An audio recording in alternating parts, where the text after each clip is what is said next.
Hi అండి, welcome to my channel laddu cookings. అందరికీ నమస్కారం అండి. ఈరోజు వీడియో వచ్చేసి కొబ్బరి పుదీనా చట్నీ అండి. వేడి వేడి అన్నంలోకి చట్నీ వేసుకొని కొద్దిగా నెయ్యి వేసుకొని తింటే చాలా అంటే చాలా బాగుంటుందండి. ఒక్క ముద్ద కూడా వదలకుండా తినేస్తారు, అంత టేస్ట్గా ఉంటుంది.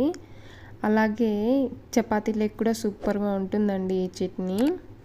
నా వీడియో చూస్తే ఇంకెవరైనా సబ్స్క్రైబ్ చేసుకొని వాళ్ళు ఉంటే ప్లీజ్ సబ్స్క్రైబ్ మై ఛానల్.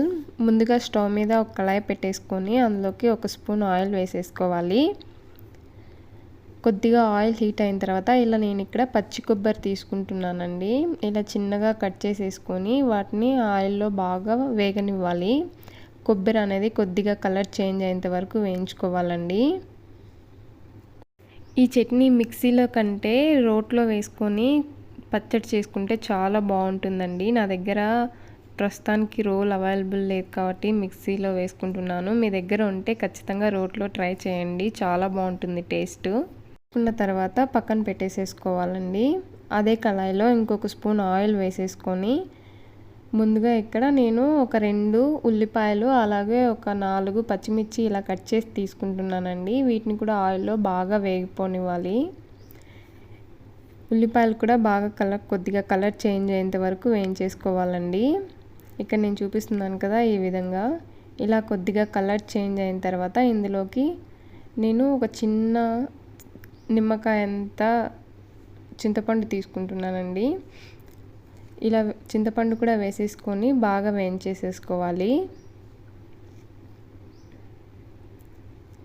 ఇలా వేగిన తర్వాత ఇక్కడ నేను ఒక 2 సన్నటి టమాటాలు ఇలా చిన్న చిన్న ముక్కలుగా కట్ చేసుకొని వేసుకుంటున్నాను. టమాటాలు కూడా బాగా మగ్గిపోయేంత వరకు వేయించేసుకోవాలండి. టమాటాలు త్వరగా మగ్గడానికి 1 నిమిషం పాటు మూత వేసేసుకొని కొద్దిసేపు మగ్గనిస్తే త్వరగా మగ్గిపోతాయండి. మూత తీసి చూస్తే చూడండి, త్వరగా మగ్గిపోయాయి. ఇలా కొద్దిగా వేయించుకున్న తర్వాత ఇప్పుడు స్టవ్ ఆపేసేసుకొని పక్కన పెట్టేసుకోవాలండి. ఇలా పక్కన పెట్టుకున్న తర్వాత ఒక మిక్సీ బౌల్ తీసుకొని మిక్సీలోకి వేసేసుకోవాలండి. ఇవన్నీ ఇలా వేసేసుకున్న తర్వాత ఇది బాగా మెత్తగా పేస్ట్ అయ్యేంత వరకు మిక్సీ పట్టేసేసుకోవాలి. ఇలా మెత్తగా మిక్సీ పట్టేసుకున్న తర్వాత ముందుగా మనం వేయించి పెట్టుకున్నాం కదండి పచ్చి కొబ్బరి, ఇందులో వేసేసుకోవాలి. ఇలా అంతా వేసేసుకున్న తర్వాత ఒక చిన్న కప్పు మైన పుదీనా తీసేసుకోవాలండి. ఇలా అంతా పుదీనా వేసేసుకొని బాగా మెత్తగా మిక్సీ పట్టేసుకోవాలి. ఇక్కడ నేను చూపిస్తున్నాను కదా, ఈ విధంగా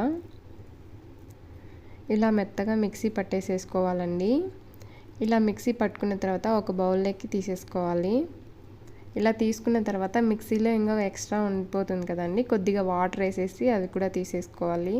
ఇలా తీసుకున్న తర్వాత రుచికి సరిపడా సాల్ట్ వేసేసుకోవాలండి. నేను ముందే సాల్ట్ వేయలేదు.